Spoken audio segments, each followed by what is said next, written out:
Hey, everybody, and welcome to the Finding Magic podcast, where we talk about structured intuition and creativity and magic, as discussed in my book, Getting into the Flow.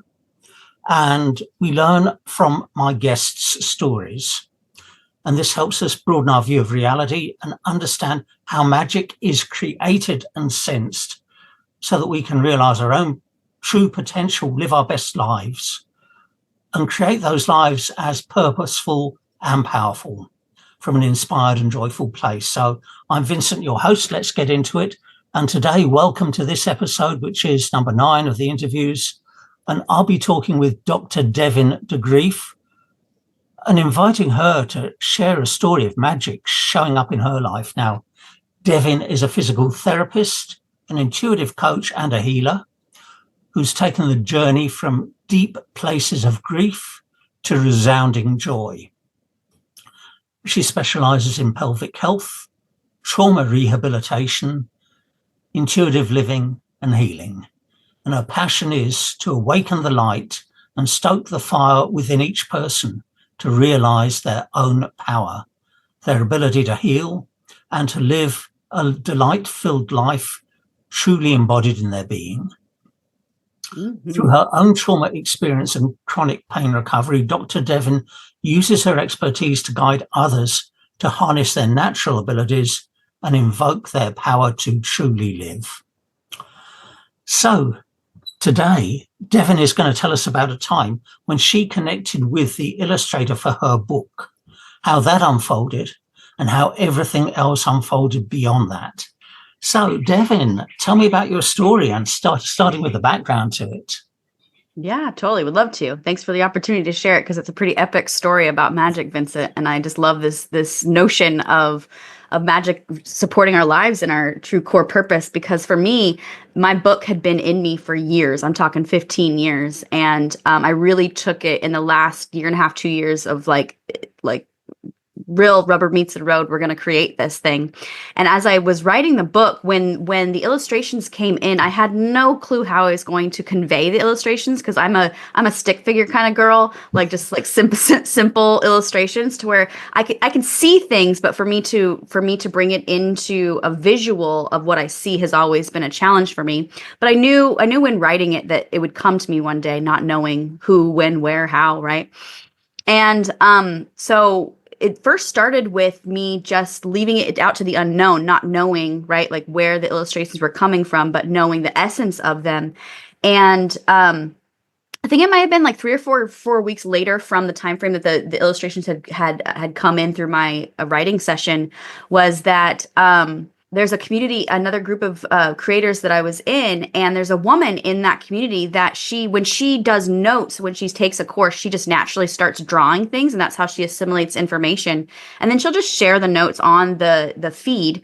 And every time I've seen her notes, I just love her drawings, and I find them so poignant and so like simplifying a concept, like in such a visual. You know how visuals can really do that of just making it like so clear. And I got the hit to ask her about potential of illustrating for my book. And so I just messaged her on Facebook Messenger, having never talked to her before. We had been in this community with each other for, I don't know, a year or two, but never actually having any direct engagement. And so I just messaged her on Facebook Messenger. And she is a magician and creator as well. And she tuned in and got a yes for us to at least connecting. And so then we get on a Zoom call, and within seconds we hadn't even talked yet. There was just this energy between us that felt like home, felt like a remembering. And yeah, her and I connected and tuned in and just got a full resounding yes that we're like, this is a great relationship for us to work together, not knowing how to navigate it with the money and with like all the pieces of like how it would come together, but just knowing that it was a yes and that we would follow the steps taken. And she happens to live in Germany. I live in Eugene, Oregon, over in the US on the West Coast, right? So it's just like, what are the chances of people coming together and the beauty of the internet and how these things happen? Well, the story gets even more juicier because lo and behold, I think maybe a month, maybe 2 months later, I was invited to go be a speaker at a women's festival in Croatia.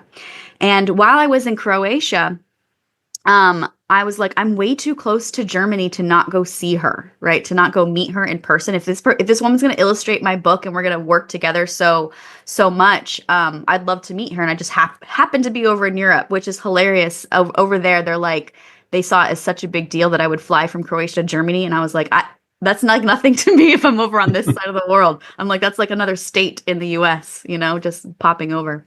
So yeah, so I ended up literally coming over to her place for a weekend, and it just so happened, right, that her mom was out of town that weekend and needed her house to be sat out in the countryside of Germany.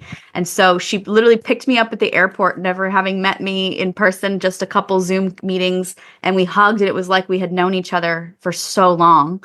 And then we go off into the country in Germany, and we ended up spending this entire weekend with each other of tuning into the book and downloading what the visuals would be, what the vibe would be, how we were going to work together, the monetary pieces, all of it just like literally clicked into place. And we spent this whole weekend together, getting some structures in place of how the whole creation would manifest. And then even in that time frame, we also had downloaded and got that we would start a podcast with each other later on. And we were just like, okay, whoa, this is just turning in, this is expanding really quite quickly. And we didn't jump on anything at that point. It was more of like, okay, if it's true, cool, it'll be true. But there was just so much energy in our connection. And it's like we had known each other for years. And so we spent like 2.5 days with each other over that weekend, and got really clear on the image of it. And so fast forward to now, we're in January of 2025, and my book is 90% done. I'm on my second edit, have all the illustrations done.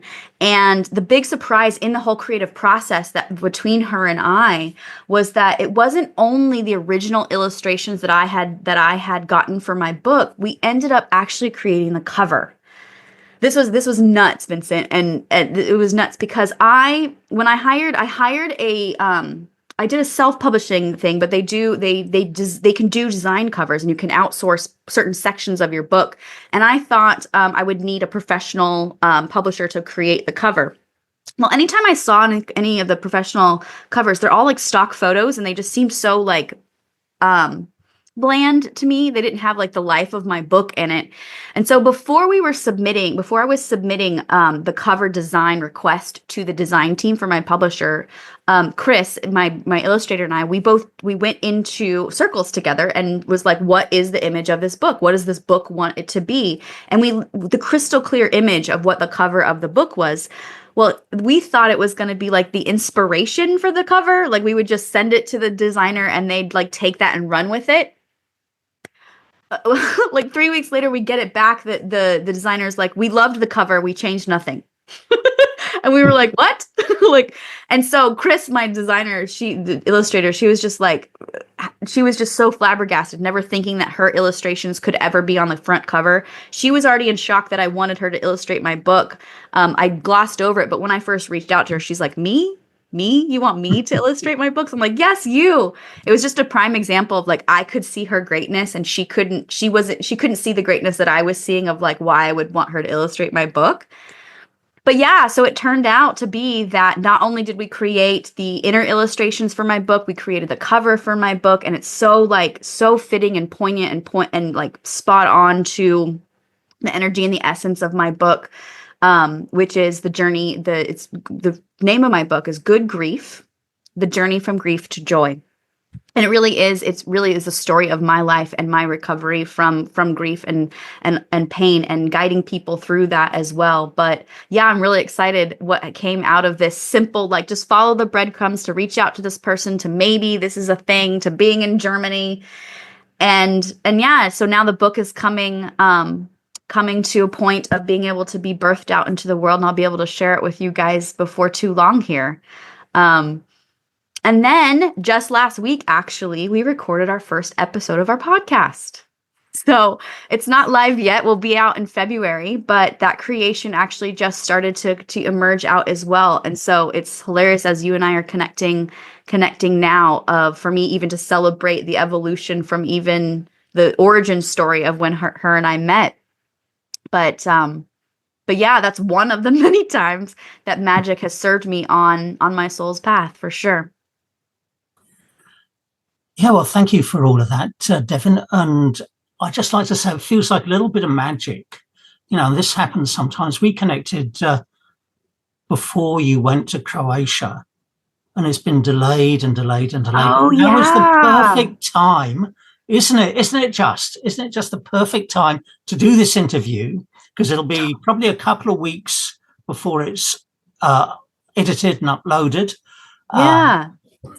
and it'll come out just at the time your podcast is starting, very close to the date. Isn't that Look a at little that. piece of magic? You don't often see it happen on this particular podcast live, but it's Mm. happened like that today. So Yeah, no, that's a really good point because the listeners wouldn't have known that we reached out before I even went to Croatia. I forgot about that. Yeah, you totally reached out to me before Croatia and then just got lost in the mix of Croatia and then how divinely perfect that here we are now. yeah, Yeah, look at that. yeah, that it also actually explains why my numbering sequence is all out because I gave you a number at that time. Okay, but Wow. what I would like you to ask you is, what lessons has that taught you about how magic works? Oh my gosh. I mean, so much detachment from knowing how it will play out, right? Like Yeah, being in the unknown, if there's any inkling of like how it will play out, then you're not living in the unknown. And like yeah, the biggest lessons I've learned in all of my travels, but especially in creating this book is like do not be attached of how it comes in. Just be in the end result that it will. And yeah, it's genuine pure magic when it does. And it's like a real ability to just like relish in the when it does happen because it's always a surprise and it's that awe of when magic clicks, yeah, so the biggest lesson is definitely to just like hand it over. Like I don't know. I don't know how it's gonna happen. Yeah. yeah. Yeah. I'd just like to reflect back a couple of things. The first is that you took action and reached out, and that was important. And Hmm. the second thing is that you had an end result in mind, Yeah. and yet what magic delivered was something that was infinitely better than what you'd ever conceived. And that's isn't that part of the way magic works? Oh, totally, right? Like it's part of that when you take the action not knowing what will come from it and then what one little action what domino effect that has into opening up a whole world of things. Like I had no clue. I had no clue a podcast was going to be a part of this. I had no clue the cover was going to be a part of this. I literally thought it was like six little illustrations that I just needed somebody to just like whip up real quick and it was just going to be a little thing. If I would have stayed in that perception, I would have limited the opportunities for Yeah, sure. yeah. Yeah. And I've been through the hassles of cover design and getting people to give me concept briefs and not liking any of them. So, uh, that's how big magic it is. Chris got it first time, and that's Yeah, it was pretty so I love that you say that amazing. because I'm getting goosebumps about this because I'm remembering when I went back to the designer and was like, "Can you guys give me like something?" And I think they gave me some ideas. Everything they sent back to me, it was not resonant. I did not like. Like we had already nailed it. Like it was just bing, there it was done. And that was really surprising to me because my little ego brain very much thought, "Oh, they're the professionals. They know what's happening." But when it was of my genius, it was just there and it was true and it was done. Yeah. Devin blessed us with not one but two stories, and we recorded things slightly out of order, but the second story is coming up now.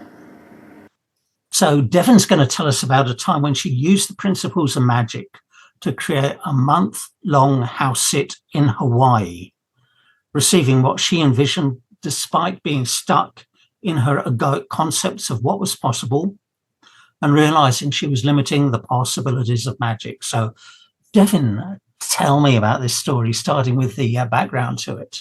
Oh, would love to. This one's such a good story because I learned so much about creating in this one on a bigger scale. Yeah. Background is so I have a house choice of to be on oceanfront property and I'd like it's so vivid. I love to be warm, love to be at the ocean and um a couple years ago when I first started making choices, I had an inkling that my house was on Hawaii, but for many reasons of egoic concepts about money and cost of living and all the things that everybody tells you about Hawaii, I kind of like dismissed it thinking, oh, it'll probably be in like the Philippines because that's cheaper to live, right? I was very logical about like where the house would be, and I was having all these assumptions. Well, when I started to really open my heart to, well, what if it is Hawaii? What if I allowed myself to just like even believe that it could be maybe Hawaii, right? If it isn't, it isn't. But what if I just opened my heart that it could be? What became obvious was, well, why don't you go do a house sit out there so that you can get a feel for it and so you can get a sense of the islands? Because I've only been to one of the islands out of all of them, and I adopted my dog daughter there, and so I love Kauai, but I hadn't been to the Big Island or Maui or any other islands. And so it was obvious to go do a house sit. And I'd heard about these house sitting websites to where you sign up and you just trade with people who need house sitting. And so actually, when I was over in Europe, in Greece, I got the hit to sign up for this house sit and this house sitting website. And I just like filled in the application and just got my profile up and ended up doing a local sit here. I'm in Eugene, Oregon, and I ended up house sitting not even like 15 minutes away from my house, thinking that I still had this concept at the time was like, I need references on the website to be able to get a house sit in Hawaii because there's a lot of people that go for Hawaii house sits. And so I got this house sit, and as I was looking up Hawaii house sits while in that house sit, I was looking them up for later. Mainly, I wanted to get there during the winter, our winter months. I just wanted to be warm, right? I was like, get me out of winter, let me get to the islands, right?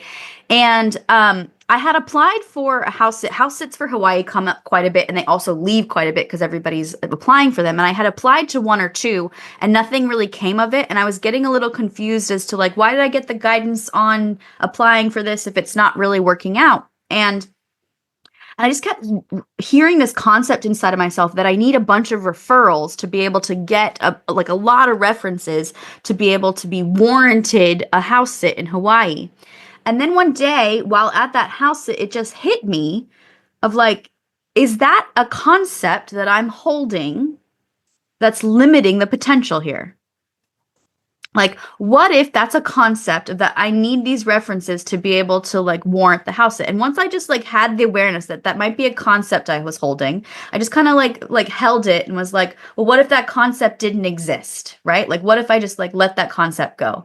And then the very next day, I got the hit. I think it was first thing in the morning. Normally, when I wake up and I'll do my morning practice, I don't go on technology at all. And I think that morning I had gotten the action step, like as I had woken to like go online and check house sits like right now. And I saw a house that applied to it right away. And lo and behold, she messages me back and says, hey, I'd love to talk to you. Can we set up like a WhatsApp or a phone conversation? I said, absolutely. And so we get on this phone call, and it's a WhatsApp video call. And she had said it's her first time ever using the website, and she didn't really know how it worked. But when she was envisioning her house, she was going to be leaving for a month for the first time, coming from the Big Island over to the mainland to Washington to visit her family. And she had envisioned a single woman staying at her place because her place isn't that big. And most people that had applied were couples. So a lot of people on this website apply as couples. And she said I was the only one that was a single female. And as we were talking, there was just this resonance of, it just seemed so simple. And she was like, honestly, Devin, about, I don't know, maybe halfway through the conversation, she revealed I was actually envisioning, she used the word, I was envisioning a single female staying at my house because I have a tiny little townhouse and it would just be too much for two people. And as we were talking, she said, this sounds all great. And it just worked out. And then by the end of that day, I had that house is confirmed. So literally within no, not even, I bet it wasn't even 24 hours. When I realized I had a concept about what would allow me to get a house sit, when I let that go and was like, okay, what if I didn't have that concept, was when it opened up. And then I had a house sit for a whole month on Hawaii, which, as many of you know, if you go try to stay in Hawaii for a whole month, that's going to be pricey. And so it was this way, it's so many different ways of creating abundance and this abundance lifestyle that I love to live and travel and to go to these places. So I just got back not even 2 weeks ago from a month over on Hawaii. I ended up doing actually a second house sit after. I did a whole month at her place and then got another one for 3 days into where the volcano was. But no, it was epic, and it was really, really big to be able to see the concept I had at play, and how once I like separated from that and wasn't identified with that concept of what opportunity arose. That's great. So that is amazing. And you and I both want somewhere. I want somewhere near the ocean. Doesn't have to be warm just because my family lives in a cold climate. It's not too cold here by English standards. But yeah, I love the idea of letting go of that concept. So that is the lesson. And when you say you realize what the concept was that was holding you back and you let go of it, Yeah. was there a particular, do you do anything like a ritual or just anything to let go of it, or just declare it's let go, or anything? The way that I approach it could be different than the way I might coach or guide someone. What comes to me right now is like an imagination of like if you were holding on to it, right? So imagining like if a concept was something you're holding on to, and if you just imagine yourself visually of letting it into like sitting it down, right? Like here's my concept, I'm just going to sit it down for a moment, right? So I think I was at, if I'm remembering, I was at the kitchen counter, like a bar, right where the counter is, and I was just sitting there, and as I was aware of the concept, I imagined myself sitting it down and being like, so what if I wasn't holding on to that concept? What opens up for me? And it's almost like it's a visualization exercise. And so it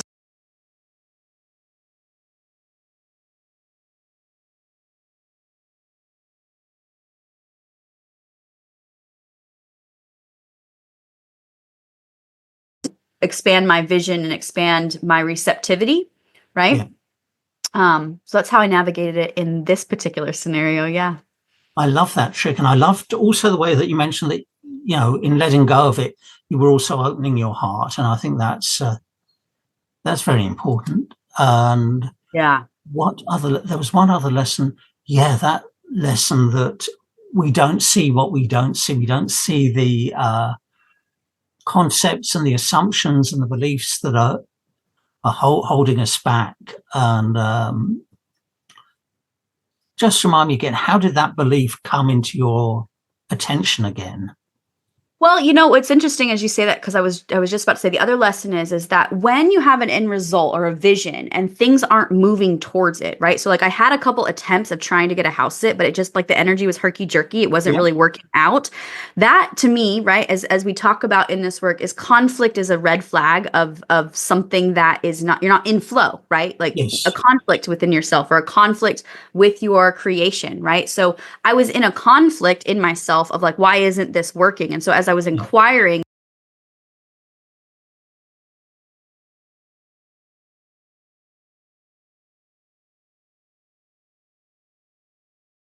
came magically, right? Of just being like, I'm carrying this concept that I need a certain number of reviews to be able to warrant at Hawaii house sit because they're of high value. And as I was hearing myself say that, because I think I'd said it a number of times within myself, and as I was hearing myself repeat it, there was just something of like, hold up a second, watch what you're saying, like you're repeating this, right?